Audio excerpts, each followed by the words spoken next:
When Alexander Novak stumbled into his daughter's career day presentation, covered in vibrant paint splatters and carrying a half-finished canvas, he never imagined his most embarrassing parenting moment would spark a revolution in how an entire community viewed success.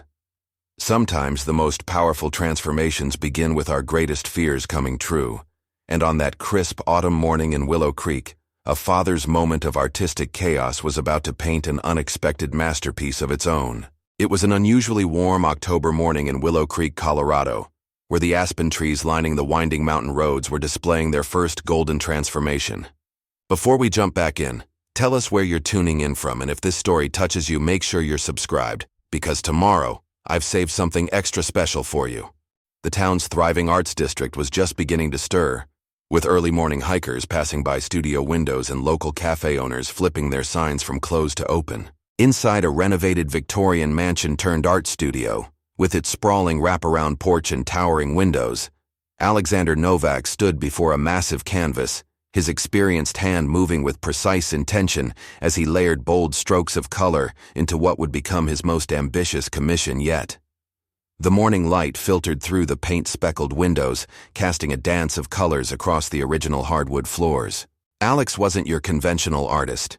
At 45, his dark hair was streaked with silver at the temples, often held back by paint-stained bandanas, and his tall, athletic frame still carried the confident posture of someone who once commanded corporate boardrooms.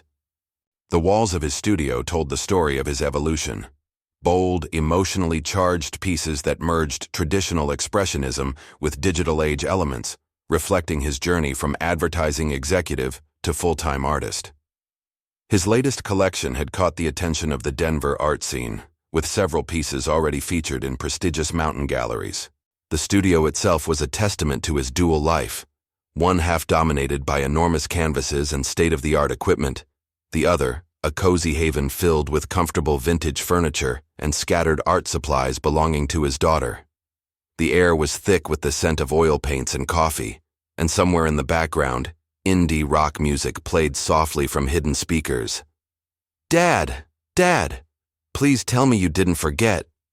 Emma's voice echoed through the studio as she emerged from the small library nook where she usually did her homework. At 10 years old, Emma was the perfect blend of her father's creative spirit and her late mother's meticulous nature. Her own art smock was pristinely clean, despite the morning spent working on her carefully planned watercolor in her designated corner of the studio. "Career day at Pine Valley, 2 p.m. sharp," Alex responded, his attention fixed on the intricate color gradients he was creating. His hands were already marked with swirls of crimson and gold, while his favorite denim shirt bore the evidence of countless artistic experiments. A streak of iridescent blue paint decorated his left cheek, though he remained blissfully unaware of its presence. "You promised to show them your special technique," Emma reminded him, bouncing on her toes, her perfectly braided hair swinging with each movement. She wore her most professional outfit, a neat navy blazer over a white dress, an ensemble that spoke to her desire to present a polished image to her classmates. "The one where you layer digital projections with traditional paint. Oliver's mom is just going to talk about real estate investments, but you're going to show them real art," Alex chuckled, finally stepping back from his work to look at his daughter. The massive canvas before him was gradually coming to life, an ambitious piece commissioned by the Colorado Symphony Orchestra, combining classical music motifs with modern abstract elements. "We'll see, Butterfly. Some parents might not appreciate me turning their career day into an art experiment." But seeing the slight fall in Emma's expression, he quickly added, "But I'll bring some of my smaller pieces to show how different techniques create different effects." Dr. Bennett, the school principal, had specifically requested that parents bring items representing their professions. The thought of standing before a room full of corporate professionals, doctors, lawyers, and executives, made Alex's stomach twist slightly. Just 3 years ago, he had been one of them, creating advertising campaigns for Fortune 500 companies, until his wife's passing had prompted him to finally pursue his true passion. The transition hadn't been easy. There were months of uncertainty, disappointed clients, and questioning glances from former colleagues. But the joy of creation and the growing pride in Emma's eyes when she told people her daddy was an artist made it all worthwhile. "You better not lose track of time again," Emma warned, unconsciously mimicking her father's tendency to become lost in his work.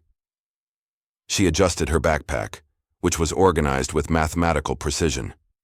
Each pocket designated for specific supplies, a stark contrast to her father's creative chaos. The small silver locket she wore containing a photo of her mother caught the morning light as she moved. "I won't forget, I promise," Alex assured her, quickly setting an alarm on his paint-smudged phone. "But I have to finish this commission piece today. The symphony's director is coming to see it tomorrow morning." He gestured to the massive canvas, where musical notes seemed to dance and transform into abstract shapes, each stroke carefully planned to capture the essence of classical music in visual form. Emma gave him one final skeptical look before heading to the door where Mrs. Eleanor Cooper, their elderly neighbor, who had become like a grandmother to her, was waiting to walk her to school. Mrs. Cooper had been one of Alex's earliest supporters, commissioning a piece for her music room when he was just starting out. "Remember, Dad, 2 o'clock, and please wear something clean," Emma called out as she left. Alex waved goodbye, already turning back to his work as the door closed behind them.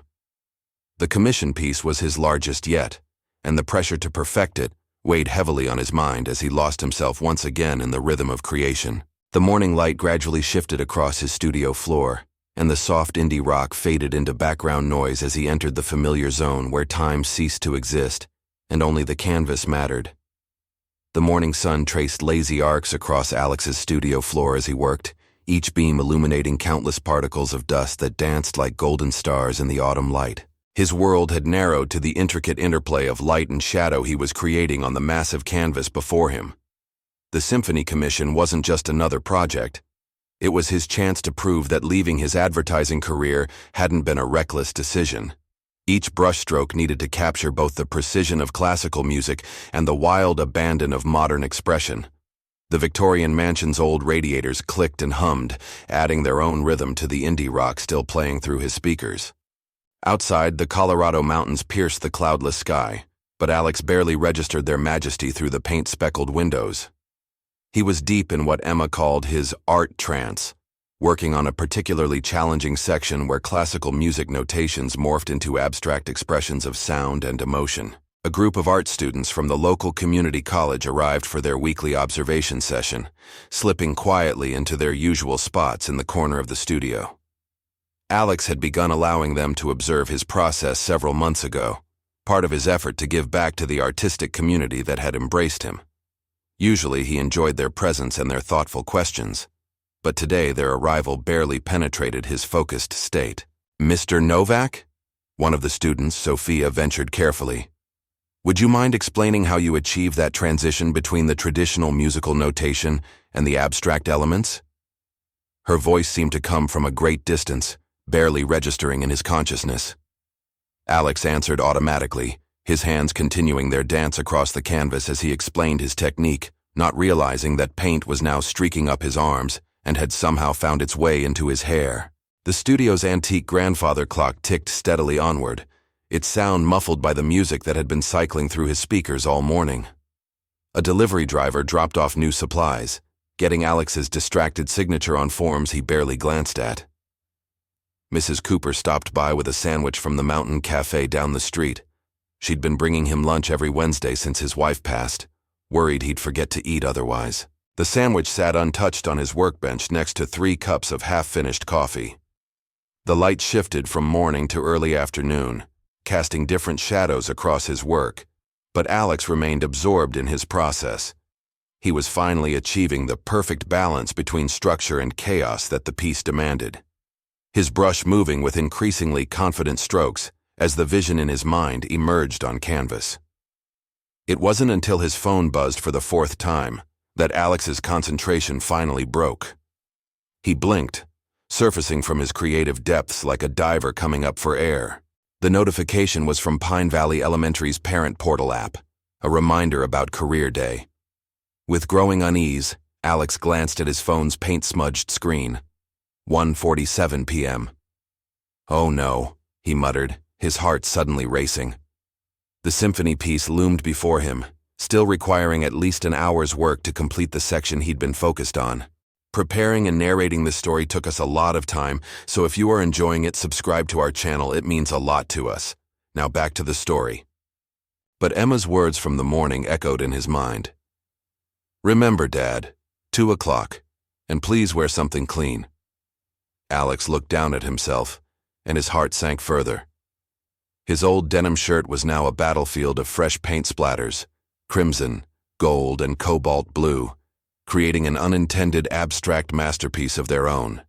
His hands were stained with every shade imaginable, with streaks of color reaching up to his elbows. He could feel dried paint pulling at the skin of his face where he'd absently wiped away an itch, and his silver-streaked hair had mostly escaped its bandana, creating a wild halo around his head. A quick glance in the studio's vintage mirror confirmed his fears. There was indeed paint everywhere, including a dramatic streak of iridescent blue across his right ear. The small bathroom in his studio contained only paint-stained towels, and his emergency clean shirt, usually kept in the office for client meetings, had been used last week after a particularly enthusiastic painting session. "Mr. Novak," Sophia's voice broke through his panic, "we can come back another time if you need to go." The students had been quietly sketching in their corner, witnesses to his moment of realization. Alex looked at his unfinished symphony piece, then at the clock again, 1:51 p.m. The client would be arriving first thing tomorrow morning to view the completed work. Years of advertising deadlines screamed at him to prioritize the commission, to call the school and make an excuse. But Emma's face floated in his mind, her careful outfit, her proud introduction of him to her friends, her faith in him to make this day special. With a decisive motion that sent droplets of fresh paint scattering, Alex set down his brushes. "Same time next week," he called to the students as he grabbed his portfolio case. He'd promised to bring some smaller pieces to show the class, and at least those were ready. The portfolio would have to do. There was no time to wait for the fresh paint on the demonstration piece he'd planned to bring to dry.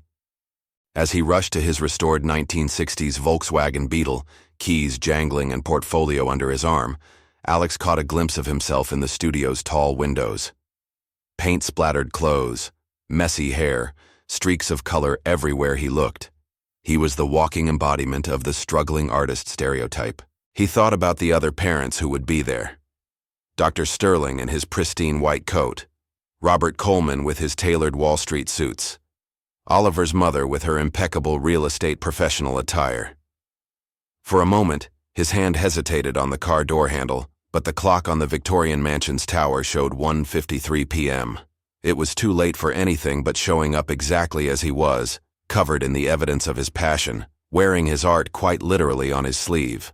As he started the car's engine, Alex couldn't help but wonder if he was about to give his daughter a very different lesson than the one she'd hoped for today. Pine Valley Elementary stood proudly against the backdrop of the Colorado Rockies, its modern glass and stone architecture a testament to the town's prosperity. The parking lot was already full when Alex arrived, forcing him to park on the street 2 blocks away. As he jogged toward the building, his paint-splattered boots echoing on the cobblestone sidewalk, he could see other parents through the school's floor-to-ceiling windows, all impeccably dressed and professionally composed.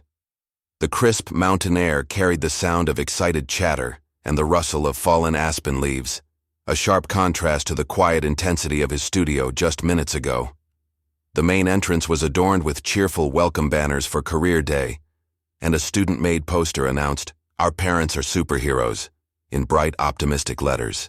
Smaller posters lined the walkway, each one showcasing different careers with carefully drawn illustrations. Doctors with stethoscopes, lawyers with briefcases, tech entrepreneurs with laptops. Alex noticed there wasn't a single artist among them. His pace slowed involuntarily as he approached the door, his reflection in the glass making him wince. The morning's painting session had left its mark more thoroughly than he'd realized. There was indeed paint in his hair, a streak of iridescent blue across his left cheek, and his hands looked like they'd been dipped in a rainbow. A fresh smudge of crimson decorated his right temple, probably from when he'd absently pushed back his bandana while working on the musical crescendo section of his commission piece. Inside the school's main hallway, the click of designer shoes and the murmur of professional conversations filled the air. The polished concrete floors reflected the mountain sunlight streaming through the windows, making Alex's paint-splattered appearance even more conspicuous. A group of parents stood chatting near the reception desk. Dr. Sterling in his crisp white coat with a tablet displaying brain scans, Mr. Coleman checking stock prices on his smartwatch, and Diana Wright from the local media adjusting her perfectly styled hair before her presentation. Alex tried to slip past unnoticed, but the squeak of his paint-stained boots on the polished floor drew their attention. The conversation died momentarily as they took in his appearance, their eyes widening slightly before they politely looked away. Mr. Novak, Dr. Victoria Bennett, the school principal, emerged from her office, her heels clicking authoritatively on the floor. Her expression shifted from welcoming to concerned as she took in his appearance, her hand unconsciously adjusting her designer glasses. "We weren't sure if you were going to make it," she said diplomatically. "The presentations are about to begin." Her eyes lingered on a particularly vibrant splash of gold paint that decorated his left sleeve, then moved to the dried patches of blue and crimson that made his jeans look like an abstract canvas themselves. "Sorry, I'm cutting it close," Alex managed, trying to discreetly wipe his hands on his jeans but only succeeding in smearing the colors further. The fresh paint from his morning session refused to be contained, leaving subtle smudges wherever he touched. Lost track of time while working on a commission piece. The portfolio case under his arm suddenly felt inadequate compared to the laptops, medical equipment, and professional presentations the other parents carried. He could see his reflection in the trophy case displaying student achievements. He looked less like a successful artist, and more like someone who'd gotten into a fight with a paint store.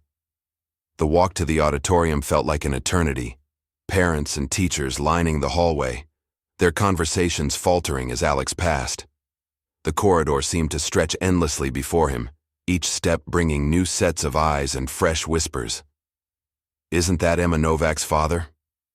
I thought he used to be in advertising. Did he even try to clean up? I heard he left a six-figure salary to become an artist."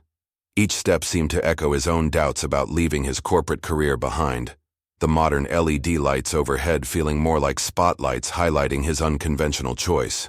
Ms. Ramirez met him at the auditorium door, her professional smile freezing slightly as she noticed the fresh paint still glistening on his forearms. Her tablet was covered in perfectly organized notes and schedules, making Alex acutely aware that he hadn't prepared anything formal for his presentation. "The children are very excited about the presentations," Ms. Ramirez said diplomatically, glancing at her tablet. "We have you scheduled after Dr. Sterling's talk about pediatric neurology. Will you be needing any cleanup time before your turn?" The pause before cleanup seemed to stretch for an eternity. Before Alex could respond, a small commotion erupted near the stage. Emma had spotted him from her seat in the front row, where all the students were gathered. Her face lit up with recognition, then quickly shifted to horror as she took in his paint-covered appearance. She sank lower in her chair as her classmates began to whisper and giggle. Thomas, sitting next to her, said something that made Emma's cheeks flush bright red, and Oliver, 2 seats down, pointed at Alex's paint-splattered boots with undisguised amusement. The auditorium was arranged with architectural precision, reflecting Pine Valley's modern aesthetic. Sleek rows of chairs for the students up front, a parent seating area in the middle, and a state-of-the-art stage at the front, complete with digital podium and presentation screens.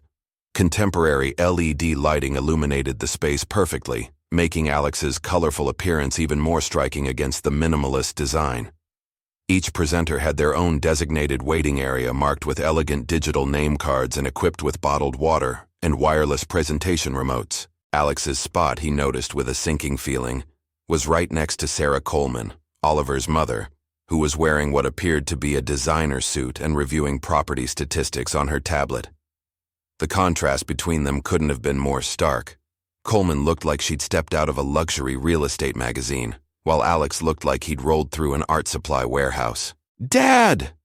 Emma's whispered voice caught his attention as he tried to find an inconspicuous place to stand.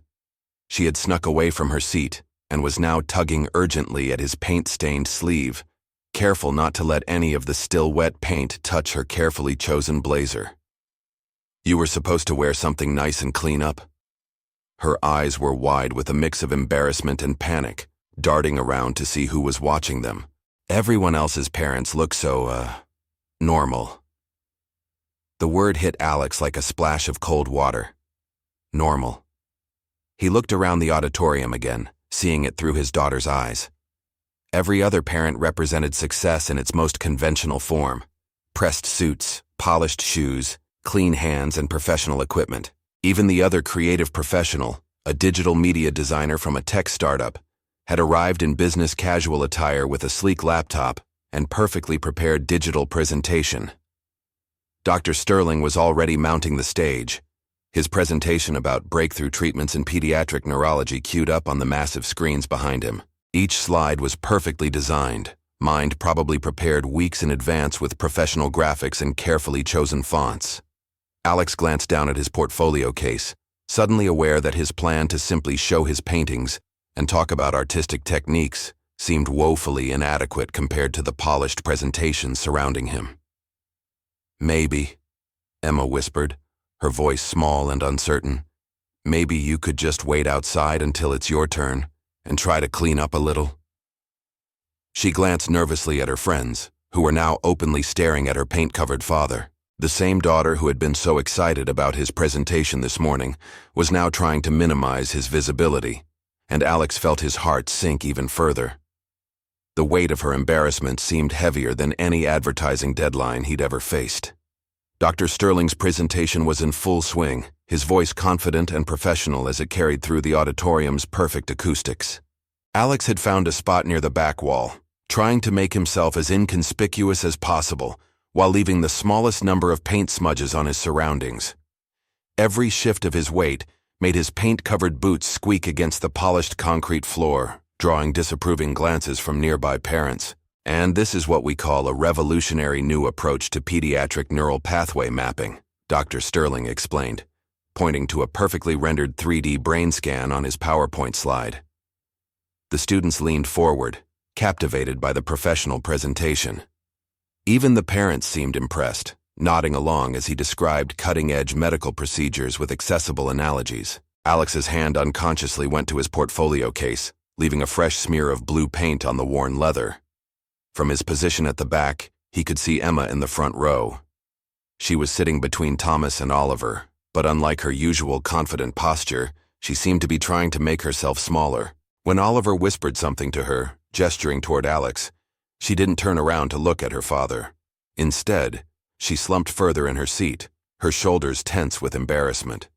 The memory of their morning conversation played in his mind. "You're going to show them real art." The excitement in her voice seemed like it belonged to a different lifetime now. Alex glanced down at his hands. They were a testament to his morning's work, covered in layers of paint that told the story of each brushstroke on his symphony commission.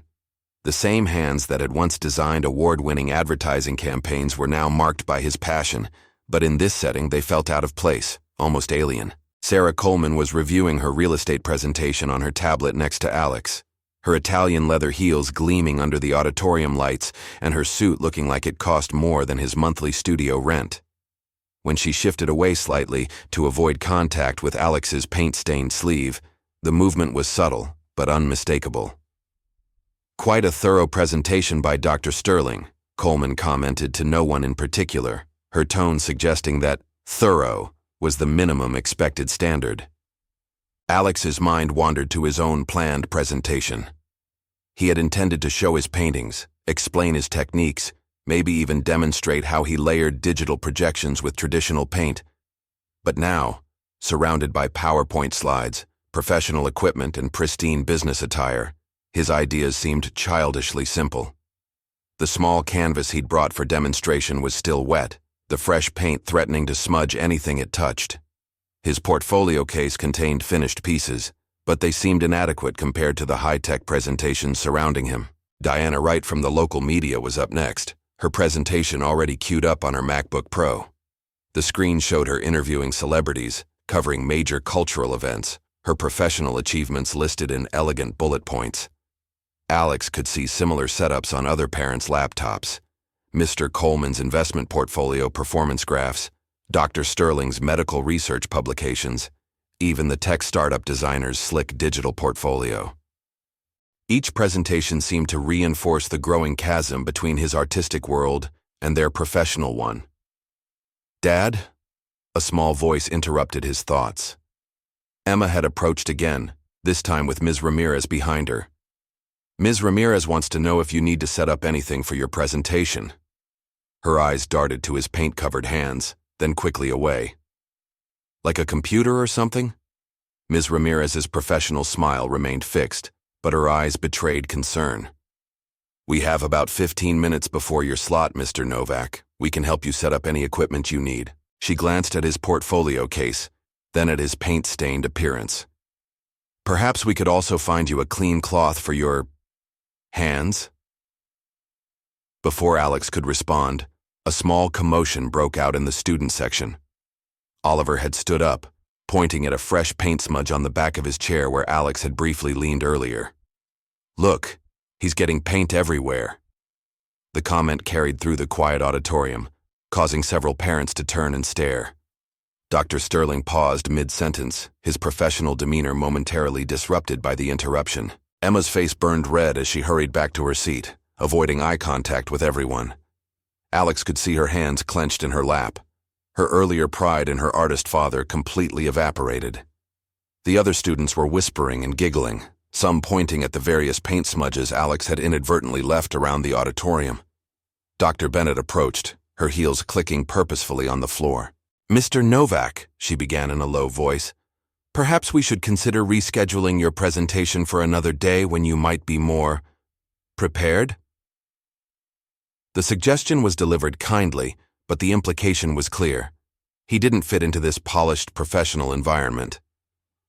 Alex looked down at himself again, seeing what everyone else saw: paint-splattered clothes, messy hair, stained hands, and fresh smudges of color that seemed to spread wherever he went. The pristine auditorium with its neat rows of chairs and clean professional atmosphere seemed to reject his very presence. He was a splash of chaos in an otherwise orderly world. In his mind, he could still see the massive symphony commission waiting in his studio, the one that had caused him to lose track of time. It was beautiful, perhaps his best work yet. But here in this environment, his artistic achievement felt somehow less valid than the other parents' corporate successes. The paint on his hands, usually a badge of honor showing his dedication to his craft, now felt like evidence of his failure to conform to normal professional standards. As Dr. Bennett awaited his response about rescheduling, Ms. Ramirez shifting uncomfortably beside them, Alex caught sight of Emma in his peripheral vision. She was studying her shoes intently, her shoulders hunched with embarrassment. The silver locket containing her mother's photo caught the light, and Alex remembered the day they'd chosen it together. How Emma had said it made her feel close to her mom. His wife had always believed in his art, even before he did. The thought of his late wife gave him pause. What would she think of him now, standing in their daughter's school covered in paint? Would she see a failure to maintain professional standards? Or would she see something else? The memory of her laugh when he'd come home from his first art class, covered in charcoal and grinning like a child, surfaced unexpectedly. Just then, a small voice cut through the tension. "But I want to see how he makes the paintings move." It was Thomas, the same boy who had earlier whispered something that made Emma blush. His outburst seemed to surprise even himself, and he quickly sank back into his chair when everyone turned to look at him. The moment hung in the air, like the first crack in a perfect piece of glass, and Alex felt something shift in the atmosphere of the auditorium. Sometimes the most significant changes begin with the smallest breaks in convention, and on that autumn afternoon in Pine Valley Elementary, a simple child's curiosity was about to set something extraordinary in motion. "Yeah, how do you make the colors look like they're dancing?" Another student chimed in, pointing at a glimpse of canvas visible from Alex's portfolio case. The rich golds and blues of the symphony piece were peeking through the gap, catching the auditorium lights in a way that made the musical notes seem almost alive. More students began to lean forward in their seats, their earlier giggles transforming into genuine curiosity. Emma, who had been shrinking into herself moments before, slowly lifted her head. Her eyes met Alex's, and in them, he saw something shift, a flicker of the morning's excitement returning. She straightened up slightly in her chair, her gaze moving to the portfolio case. She knew what was in there, had watched many of those pieces come to life in the studio. Her father might be covered in paint, but she knew the magic those paint-stained hands could create. Diana Wright stepped forward, her designer suit rustling as she moved. "Actually," she said, adjusting her perfectly styled hair, "I'm doing a piece next month about the intersection of traditional and digital art in modern spaces. The new multimedia installation downtown has completely transformed that area." She turned to Alex with professional interest. "You're working on the Symphony Commission, aren't you? I'd love to hear about your vision for merging classical music with visual art." The mention of the commission piece brought Alex's mind back to his studio, to the massive canvas waiting there. He thought about the stories embedded in each brushstroke, the way he'd worked to capture not just the notes of a symphony, but the feeling of being moved by music itself. His hands might be stained with paint, but each color told part of that story. "I think," Ms. Ramirez said thoughtfully, stepping closer, "we might be missing an opportunity here." She looked around the auditorium, taking in the PowerPoint presentations and polished speeches. "The children have seen plenty of slideshows today, but how often do they get to see an artist actually create something?" Her eyes fell on the small demonstration canvas Alex had brought, still wet with morning's work. Robert Coleman, who had been maintaining his professional distance, cleared his throat. "My firm has been looking into art-driven workspace design," he admitted, his perfectly pressed suit contrasting with the genuine interest in his voice. "The traditional corporate environment isn't engaging younger employees. They want spaces that inspire creativity." More parents began to nod and murmur. Dr. Sterling, who had finished his presentation, joined the growing circle around Alex. "You know," he said, his medical authority giving weight to his words, "I've been reading fascinating studies about the impact of interactive art on neural development. There's something about watching the creative process that activates multiple areas of the brain simultaneously." Alex felt something shift in his chest. He looked down at his paint-stained hands again, but this time he saw them differently. These weren't the marks of unprofessionalism or failure to conform. They were the tools of his trade, as essential as Dr. Sterling's medical instruments or Mrs. Coleman's property contracts. Each splash of color was evidence of dedication, of hours spent perfecting his craft. Grace Sullivan, the gallery owner who had slipped in quietly to watch her son's career day, stepped forward. "The art world is changing," she observed. "Collectors aren't just looking for finished pieces anymore. They want to understand the process, the story behind the creation. That's why our most successful exhibitions now include live demonstrations." The students were now openly curious, previous judgments forgotten. A girl in the front row raised her hand, still following classroom protocol despite the informal moment. "Can you show us how you make the paintings glow? The gold parts?" She pointed to where the portfolio case sat, its contents promising mysteries of creation. Emma had moved to stand near her father, her earlier embarrassment transforming into something else. She reached out and touched his paint-stained sleeve, but this time not to pull away or hide. Instead, she gripped it gently, like holding on to something precious. "Dad," she said, her voice carrying clearly in the quiet auditorium, "show them the symphony piece, the one where you make the music visible." Alex looked around the auditorium again, but this time he saw it with an artist's eye. The space wasn't just a place for presentations, it was a canvas of opportunity. The pristine walls and polished floors weren't rejecting his paint-splattered presence, they were waiting to be transformed by it. He thought about his studio, about the joy of creation, about the way art could bridge gaps and tell stories that PowerPoint slides never could. Dr. Bennett had stepped back, her earlier suggestion about rescheduling forgotten in the wave of genuine interest that had swept through the auditorium. Alex set his portfolio case on a nearby table, the leather worn but sturdy, marked with the same creative energy that covered his clothes. As he unzipped it, several students left their seats and crept closer, drawn by the promise of seeing real artwork up close. "I actually wasn't planning to do this," Alex began, his voice finding its natural rhythm as he pulled out the first canvas. "But maybe instead of a formal presentation, I could show you how art really happens." He glanced at Ms. Ramirez, who nodded encouragingly. The PowerPoint screen behind him had gone dark, but somehow the absence of digital slides made the space feel more alive.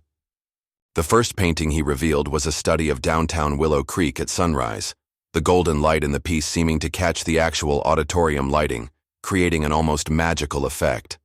Several parents gasped softly. They recognized the streets, the buildings, but had never seen them transformed quite like this. Alex's hands, still covered in fresh paint from his morning's work, actually added to the authenticity of the moment. "Every painting tells a story," Alex continued, growing more confident as he saw the genuine interest in his audience's faces. "But the story isn't just in the final piece, it's in every decision we make along the way." He pulled out his small demonstration canvas, still wet from the morning session. "Like this one. See how the musical notes seem to be dancing? That didn't come from careful planning or a computer program. It came from this." He held up his paint-stained hands, but now they were no longer a source of embarrassment. Instead, they were tools of demonstration, evidence of active creation. These marks, each one represents a moment of discovery, a decision to try something new, to take a risk. The fresh paint that had seemed so out of place earlier now became a teaching tool, a visual representation of the creative process. Robert Coleman, who had been maintaining his professional distance, found himself leaning forward, his expensive suit forgotten as he watched intently while Alex explained how he achieved certain effects. "My investment team tried to explain the impact of environmental aesthetics on client confidence," Coleman admitted, "but I never quite understood until now. It's actually quite technical, isn't it? The way you layer traditional and digital elements? Art is a fascinating blend of technical skill and emotional expression," Alex responded, warming to his topic.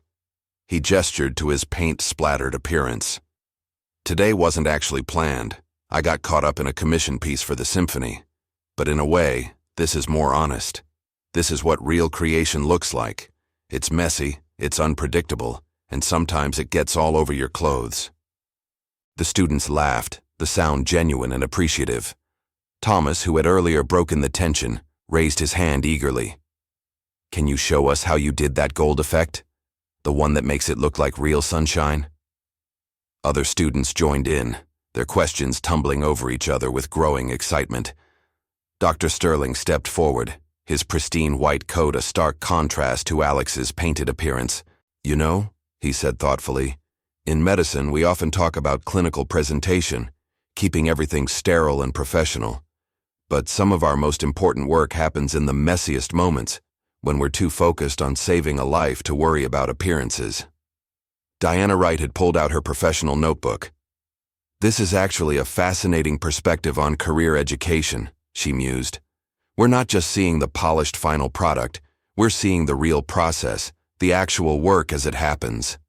Her perfectly manicured fingers were now smudged with a bit of blue paint from where she touched one of the canvases, but she didn't seem to mind. Emma had moved to stand beside her father, her earlier embarrassment completely transformed. She watched as he arranged the paintings, her eyes bright with renewed pride. "Dad," she whispered, tugging at his sleeve, "show them the special technique, the one where you make the digital projections dance with the paint." The paint on his sleeve had dried, but new smudges appeared where she touched him, now a badge of honor rather than a mark of shame. The other parents had gathered closer, their initial judgments forgotten in the face of genuine artistry. Grace Sullivan was examining the technique in one of the cityscapes with professional interest. "The way you've merged traditional painting with digital elements," she observed. "It's not just technically impressive, it's emotionally authentic. That's something our digital-only artists can never quite achieve." Ms. Ramirez had abandoned her tablet entirely, her scheduled presentation order forgotten as she watched the spontaneous art demonstration unfold. "This is exactly what Career Day should be," she declared. "It's not just about showing success, it's about showing passion, dedication, and real-world process." Alex reached into his portfolio and pulled out a large piece of blank canvas he'd brought for demonstrations. The auditorium's lights caught the texture of the material, and a collective murmur of anticipation rippled through the crowd. Something extraordinary was happening in that auditorium, a transformation as vibrant as any painting. The rigid lines between professionalism and passion were beginning to blur, creating something new and unexpected, just like the colors mixing on Alex's canvas. "Art isn't just about making pretty pictures," Alex began, his voice carrying the quiet confidence that came from years of discovering his true calling. "It's about seeing the world differently, about capturing moments and feelings that words can't always express." He laid out several tubes of paint on a nearby table, the colors carefully chosen for this demonstration: cerulean blue, cadmium yellow, titanium white, and a rich crimson. The fresh paint on his hands had begun to dry, creating an unintentional palette that matched his planned demonstration. Several students had gathered around, their eyes wide with curiosity, while others remained in their seats but leaned forward eagerly. "When I was in advertising," Alex continued, squeezing out careful portions of each color, "I spent a lot of time making things look perfect. Everything had to be clean, organized, predictable." He glanced down at his paint-stained clothes with a smile. "But then I discovered something important. Sometimes the most beautiful things come from embracing the chaos, from letting go of that need for perfection." Using his hands instead of brushes, Alex began to work the paint directly on the canvas. The digital projector above cast shifting patterns of light that he incorporated into his work, creating swirling patterns that somehow captured the essence of music in motion. The students gasped as they watched the image emerge, not just a technical demonstration, but a moment of pure creation happening before their eyes. "See how the colors blend here?" He pointed to where the blue met the white, creating a perfect crescendo effect. "That's something you can't plan completely. You have to trust the paint, trust your instincts." His fingers danced across the canvas, adding touches of yellow that caught the light like sudden bursts of musical inspiration, breaking through silence. Dr. Sterling had abandoned his professional distance entirely, fascinated by the technical aspects of the process. "The way you layer the traditional paint with the digital elements," he observed, "it's not unlike how we think about the brain, layers working together to create something functional and beautiful." His earlier polished presentation seemed to fade in importance as he watched art being born in real time. Diana Wright had taken out her phone, recording the demonstration for what she called a potential feature story about innovative education. Her professional demeanor had softened as she watched Alex work, her reporter's instinct recognizing that this was more than just a career day presentation. It was a moment of genuine connection and learning. "In traditional painting," Alex explained as he worked, "we're taught to use brushes to maintain distance from our work. But sometimes," he pressed his palm directly into the paint, creating a perfect effect that mimicked the swell of an orchestra. "Sometimes you have to get your hands dirty to create something real." The paint on his hands was no longer just evidence of his rushed morning. It was proof of his dedication to his craft.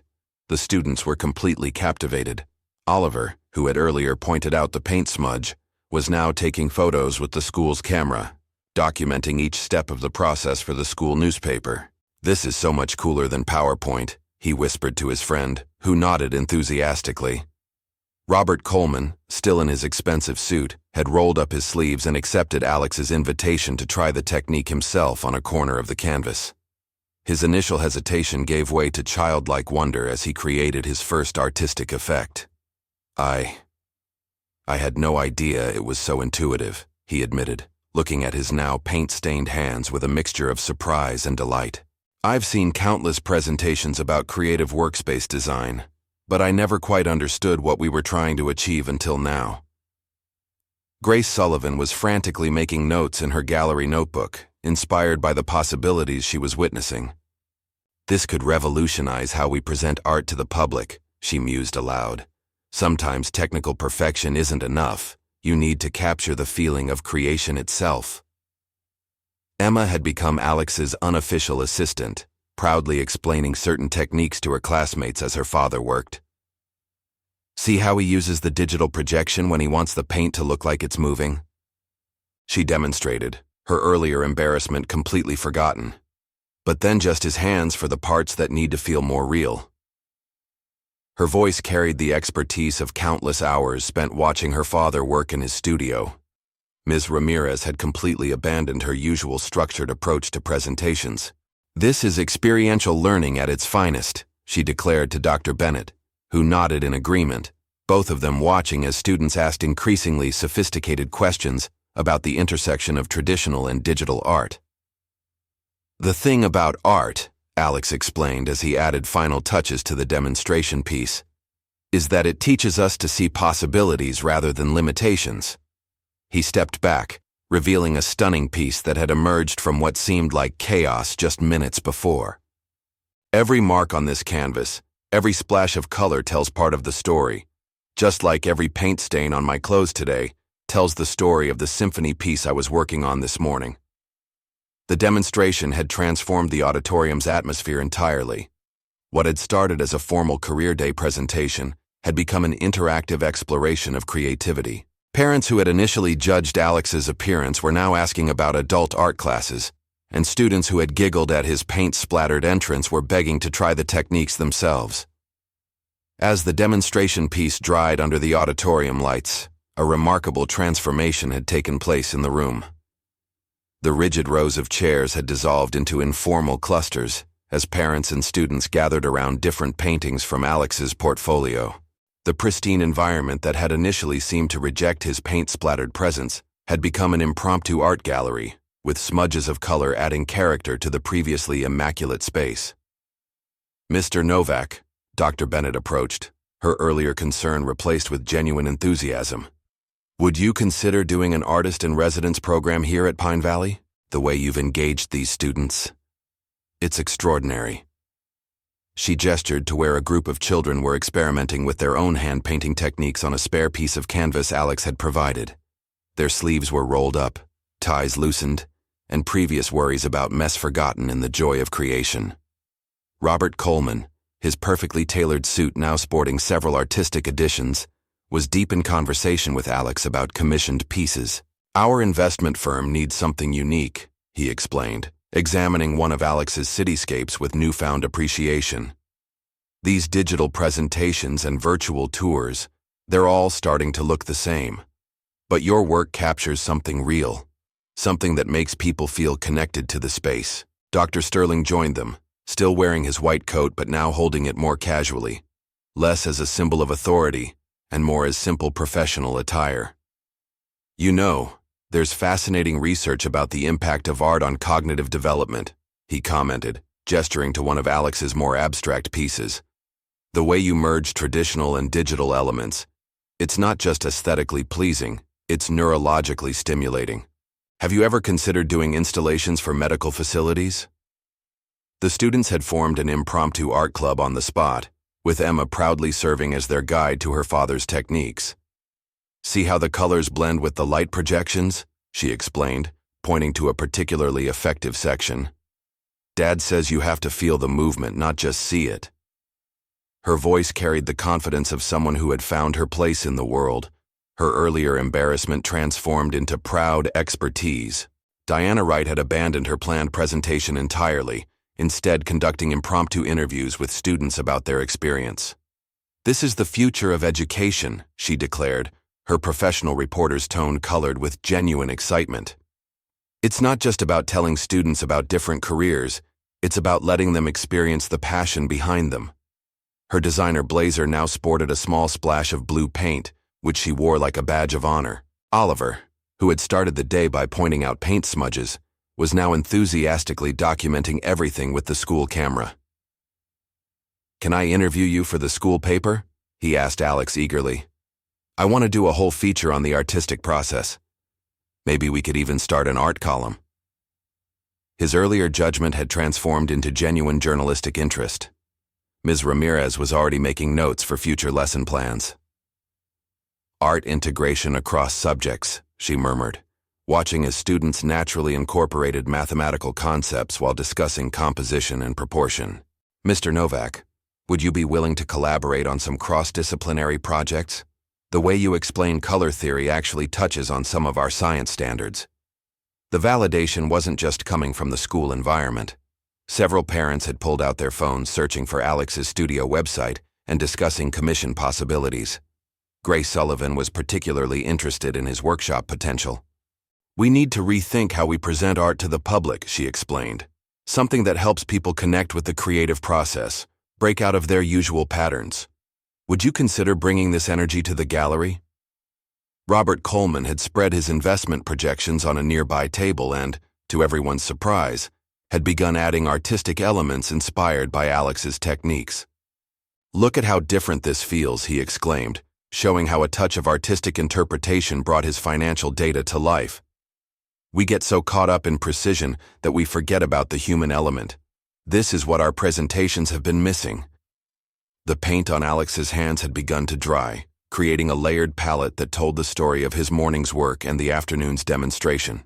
But now, instead of trying to hide it, he used it as a teaching tool, showing students how colors could be built up in layers to create depth and meaning.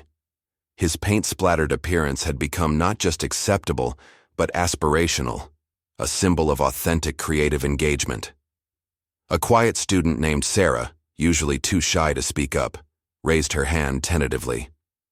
"Mr. Novak," she asked, "how did you decide to become an artist? Were you scared to change careers?" The question brought a thoughtful silence to the room as parents and students alike waited for his answer, many of them perhaps considering their own unlived dreams. The fresh paint from the demonstration piece glistened under the auditorium lights, still wet enough to catch and reflect the brightness, creating an almost magical atmosphere. What had started as a potential embarrassment had transformed into something far more valuable, a genuine moment of community connection and inspiration. The formal career day schedule had been completely abandoned, but no one, not even Dr. Bennett with her usual dedication to order, seemed to mind. Emma moved to stand beside her father, her hand slipping naturally into his paint-stained one. She didn't care about the colors that transferred to her own skin. In fact, she seemed to welcome them, these physical marks of creativity and courage. The contrast between this moment and her earlier embarrassment couldn't have been more striking.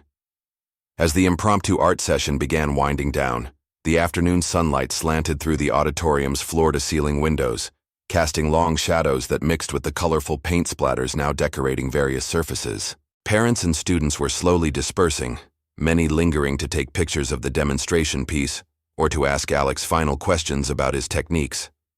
The energy in the room had transformed completely from the tense atmosphere of just hours before. Alex began carefully packing his paintings back into the portfolio case, each one still carrying traces of the excitement they had generated. Emma helped him, her small hands now bearing their own artistic marks from the afternoon's activities. She handled each piece with reverence, remembering how she'd watched many of them come to life in their studio. The paint on her fingers matched her father's now, creating an unintended but perfect symbol of their shared passion. "Dad." Emma's voice was soft as she helped him roll up the demonstration canvas. "I'm sorry about earlier. You know, when I—" She trailed off, her cheeks coloring slightly at the memory of her initial embarrassment. The fresh paint on her hands left small marks on the canvas's edge, but neither of them minded. It was just another layer in the story of their day. Alex paused in his packing, turning to face his daughter. The afternoon light caught the gold paint still streaked across his cheek, making it shimmer like a badge of honor rather than a mark of hurried preparation. "Hey, butterfly," he said gently, kneeling down to her level, not caring about the paint transferred from his jeans to the auditorium floor. "You don't need to apologize. I know it wasn't exactly what you were expecting."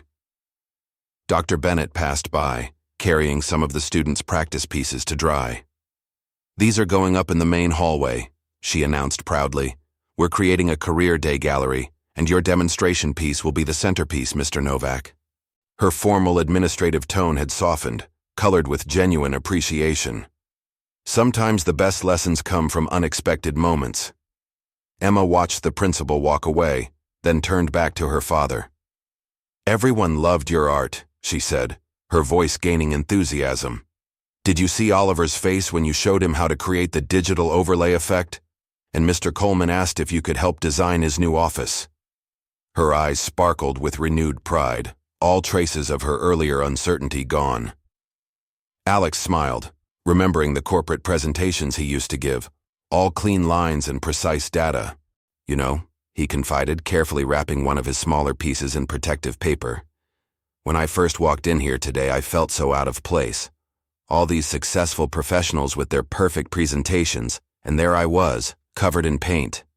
He gestured to his clothes, now bearing even more artistic evidence from the afternoon's activities. "But you are successful too," Emma interrupted, her voice firm with conviction.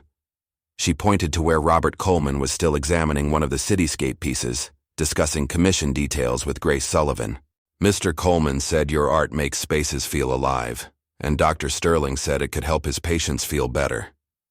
She counted off the compliments on her paint-stained fingers, each one a testimony to the impact of her father's work. The late afternoon sun caught the remaining paint splatters on the floor, transforming them into something almost magical. A few students were still experimenting with the leftover supplies, their concentrated faces reminding Alex of himself when he first discovered the joy of creation. Ms. Ramirez was photographing their work, talking excitedly about incorporating more artistic elements into her regular lessons. "You know what made me most proud today?" Alex asked, carefully closing his portfolio case. The leather was now decorated with fresh paint marks that would become permanent reminders of this transformative afternoon. Emma shook her head, curious. "Watching you teach those other kids about art. You weren't just showing them techniques, you were sharing your passion, just like your old dad." Emma's smile widened as she helped gather the last of their supplies. "Well, I learned from the best," she said, mimicking her father's serious teaching tone, then giggling. "Even if the best sometimes forgets to clean up before important presentations." She reached up and touched the gold paint streak on his cheek, leaving her own small fingerprint alongside it. The auditorium had almost emptied now, but evidence of the afternoon's activities remained everywhere. Paint splatters that would become part of the room's history, practice pieces drying on tables, and most importantly, the shifted perspectives of everyone who had attended. Diana Wright was still making notes for her story, muttering something about redefining professional success and authentic career education. "Dad?" Emma asked as they gathered the last of their things, her voice taking on a thoughtful tone. "Do you ever miss your old job, the one with the clean suits and fancy presentations?" She gestured to Robert Coleman, who was now walking out with his suit jacket casually slung over his shoulder, seemingly unbothered by its newly acquired artistic decorations. Alex looked around the transformed auditorium at the tangible evidence of creativity and connection that their messy, imperfect presentation had created. He thought about his morning's panic, his corporate-trained instinct that had made him feel so out of place. Then he looked at his daughter, her face glowing with pride and paint smudges, and felt a deep certainty settle in his chest. "Sometimes when I was in advertising," he said, picking up a stray paintbrush, "people would congratulate me on clever campaigns or successful pitches, but no one ever looked at my work the way Thomas did today when he saw how the colors could dance with light. No PowerPoint presentation I ever made caused the kind of excitement I saw when you were teaching your friends about mixing colors." Emma nodded, understanding dawning in her eyes. She fingered the silver locket at her neck, the one containing her mother's photo. "Mom always said you were meant to be an artist," she said softly, "even before you knew it yourself." Alex felt warmth spread through his chest at the memory. His wife had been the first to encourage him to take art classes, to explore the passion he'd kept buried under spreadsheets and marketing plans. She would have loved seeing Emma's face today, watching their daughter discover her own way of sharing creativity with others. The afternoon sun was casting long shadows now, transforming the remaining paint splatters into something that looked almost like art itself. Every mark told a story, of fear overcome, of authenticity embraced, of a father and daughter finding a new way to connect through creativity. As the sun began its final descent, casting long golden rays through the auditorium windows, Alex and Emma walked together through the school's main hallway. Already some of the students' practice pieces had been hung up, their still drying paint catching the evening light. The corridor that had earlier seemed so judgmental of Alex's paint-splattered appearance now celebrated the creative chaos he had brought to career day. "You didn't answer my question, Dad," Emma reminded him, swinging their joined hands as they walked. "Do you miss your old advertising job?" Her own hands were now decorated with various shades of paint, matching her father's artistic battle scars. The fancy clothes and pristine appearances that had seemed so important this morning now felt like artifacts from another world. Alex paused near the school's entrance where the "Our Parents Are Superheroes" poster still hung, But now, alongside the carefully drawn doctors and lawyers, someone had added a new figure, an artist at an easel, complete with paint-splattered clothes and a messy bandana. The addition made him smile, remembering how his appearance had transformed from a source of embarrassment to a symbol of authentic passion. "Remember when your mother and I first told you I was leaving the advertising agency?" Alex asked, kneeling beside Emma. "You were so worried about what to tell your friends. But Daddy makes the commercials everyone sees," you said. He touched the dried gold streak on his cheek, now a reminder of the morning's rush to finish his symphony commission.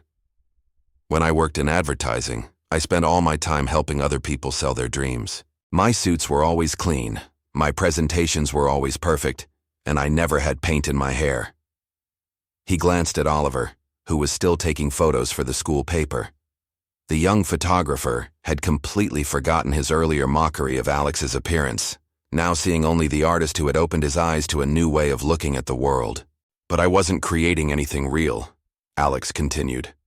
"I wasn't making the world more beautiful. I was just rearranging other people's ideas to make them more appealing."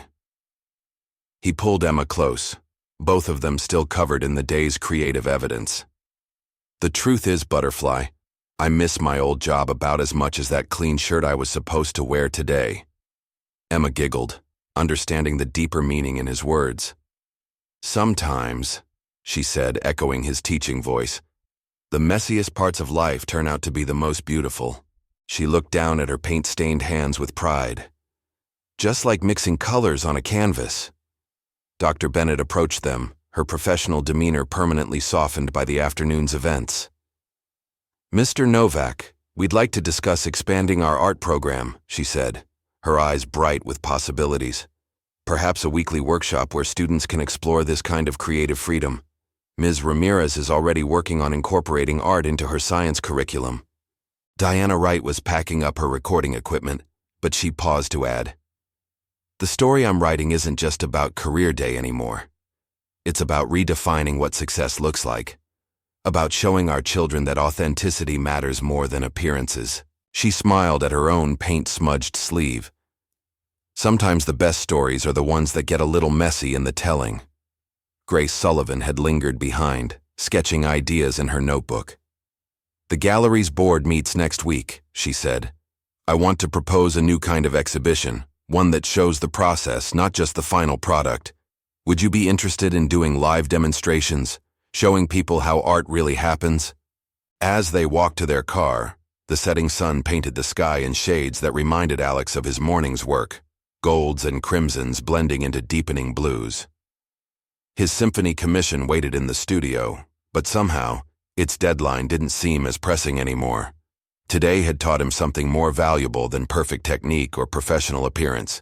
It had shown him that true success isn't measured in clean suits or polished presentations, but in the mark you leave on the world and the lives you touch along the way. Emma stopped suddenly, tugging at his sleeve. "Dad," she said, "can we get ice cream? To celebrate?" There was paint in her hair now, too, a small streak of gold that caught the sunset's light. Alex looked at his daughter, saw the confidence that had replaced her earlier embarrassment, the pride that had overcome her need for conventional perfection. "You know what?" he replied. "I think ice cream is exactly what this masterpiece of a day needs." As they walked to the car, their paint-stained footprints marking their path, Alex realized that sometimes the most powerful career lessons come not from following the expected path, but from having the courage to color outside the lines. Behind them, the school's windows reflected the sunset, the remaining paint splatters catching the light like stained glass, transforming what some might see as mess into an unexpected work of art, much like the day itself had done. 3 months later, the Colorado Symphony Orchestra's grand opening drew a crowd that spilled into the elegant lobby of their renovated concert hall. Alex stood before his commissioned piece, the massive multimedia artwork that had caused him to arrive at Career Day covered in paint. The evening light streamed through the hall's soaring windows, bringing his painted music to life exactly as he had envisioned. But now the piece wasn't just about capturing the essence of a symphony. It had become a symbol of something larger. Diana Wright from the local media was there, her Career Day story having gone viral in the weeks following the presentation. The paint-splattered artist who transformed a school's perception of success, she narrated into her microphone, gesturing to where Alex's original demonstration piece now hung in Pine Valley Elementary's main hallway. The paint marks on the auditorium floor had indeed been preserved, sealed under a clear coating, as a permanent reminder of that transformative afternoon. The concert hall's walls showcased not just Alex's commission piece, but a gallery of student artwork created during his new Artist-in-Residence program at Pine Valley Elementary. Emma's pieces held a prominent spot, her growing talent nurtured by the weekly father-daughter studio sessions that had become even more special since career day. She stood beside her latest work, proudly wearing her own paint-stained smock, a birthday gift from her father. "You've started quite a movement," Robert Coleman commented, approaching Alex with a warm smile. The investment banker had kept his promise. Each of his firm's offices now featured one of Alex's multimedia pieces. But more than that, he had become one of the strongest supporters of the school's new art integration program. His quarterly reports now incorporated artistic elements, making complex financial data more accessible and engaging. Dr. Sterling arrived with news from the hospital board. They had approved his proposal for an art therapy wing with Alex as the lead consultant. "Remember how you said sometimes the messiest moments lead to the most beautiful outcomes?" the doctor said, gesturing to where patients' families were already finding comfort in the concert hall's artistic atmosphere. "We're seeing that truth every day in our healing spaces." The school's art program had expanded beyond anyone's expectations. Ms. Ramirez and Alex had developed a curriculum that integrated creative expression into every subject, from mathematics to literature. Oliver, the student who had once mocked Alex's paint-stained appearance, now ran a popular art column in the school newspaper, documenting the way creativity was changing their educational experience. "Mr. Novak," Dr. Bennett approached, her principal demeanor forever changed by that autumn afternoon. "We've had 3 other schools request information about our art integration program. Would you be interested in helping us develop a district-wide initiative?" She handed him a proposal, not minding when his still paint-stained fingers left subtle marks on the paper. These days, creativity's evidence was welcome in even the most formal settings. The concert hall had become more than just a venue. It was a testament to the power of authentic expression. Local artists displayed their work alongside student pieces, and Alex's workshops drew participants from all walks of life. Even Mr. Turner, the hall's custodian, had started attending the weekend sessions, discovering his own artistic voice after years of maintaining perfect order. Grace Sullivan's gallery had indeed hired Alex to lead creativity workshops, but not in the way anyone expected. Instead of traditional art classes, executives now found themselves with paint-stained suits and opened minds, learning to embrace imperfection as a path to innovation. The workshops had a waiting list months long. As Alex prepared to address the gathering for the official opening, he caught sight of his reflection in the concert hall's windows. His clothes still bore the marks of his morning's work. Some things hadn't changed. But now the paint stains were worn with pride, each one a badge of honor in a journey that had transformed not just his life, but an entire community's perspective on success. "Dad," Emma called out, hurrying over with her latest sketch, her hand stained with charcoal and a smudge of blue paint on her cheek that mirrored his own artistic marks. "I think I figured out how to make the music visible." Her excitement was infectious, drawing a small crowd of admirers to her sketchbook. Looking out at the gathered faces, students, parents, teachers, and community members, many now bearing their own proud paint stains, Alex realized that Career Day had been more than just a presentation gone differently than planned. It had been the beginning of a movement, a reminder that sometimes the most powerful impact comes not from fitting in, but from having the courage to stand out. The commission piece that had once made him late and self-conscious now stood as a centerpiece of community transformation. Its painted notes seemed to move in the changing light, telling not just the story of classical music, but of all the lives touched by one messy, authentic moment of truth. "You know what, Butterfly?" Alex said, putting his arm around his daughter as they faced their community together. "I think we've created something even bigger than art here." He looked at his paint-stained hands, then at the growing crowd of people whose lives had been colored by their shared journey. "We've shown that sometimes the most beautiful masterpieces aren't just the ones we paint on canvas. They're the ones we create by being brave enough to be ourselves. Up next, you've got two more standout stories right on your screen. If this one hit the mark, you won't want to pass these up. Just click and check them out. And don't forget to subscribe and turn on the notification bell so you don't miss any upload from us.